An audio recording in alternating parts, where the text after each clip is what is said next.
Hey everyone, this is Ingrid, and I'm back to review The Silent Patient by Michaelides, I think is how you pronounce his name. This one actually was an Amazon recommendation based on other books that I had purchased.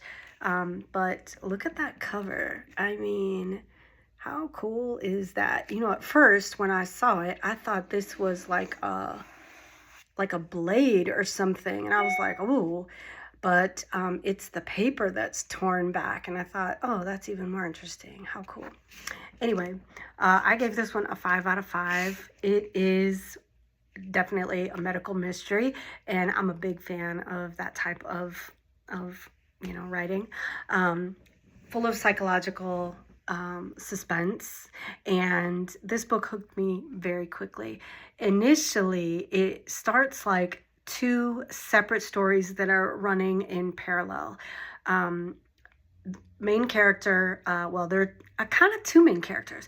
Alicia Berenson, who's a famous painter, she suddenly stopped speaking after this shocking act of violence.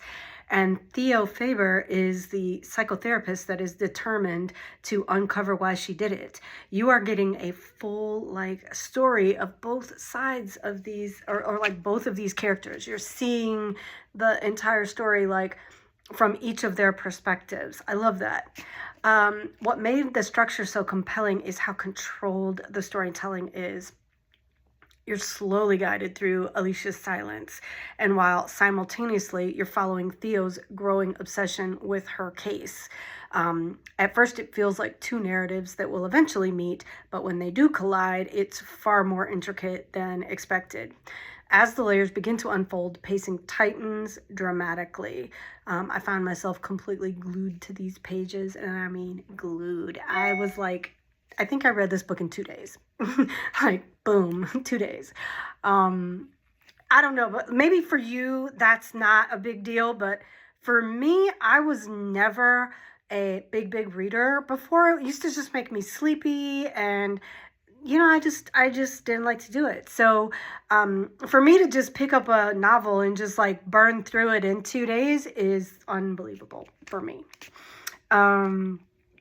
But anyway, this one, every chapter adds just enough information to keep you guessing without fully revealing the truth. Then comes the ending. I genuinely did not see it coming. This was one of the best twists I've read so far. Fully shocked me when I got there. I was like, what? Oh my gosh, no, oh my gosh, I cannot believe it. So it's one of those endings that makes you want to immediately flip back and reread earlier sections to see just how they pulled that off. It was brilliantly executed, in my opinion. Beyond the plot, the novel also explores themes of trauma, obsession, silence as both protection and punishment, and the blurry line between truth and perception.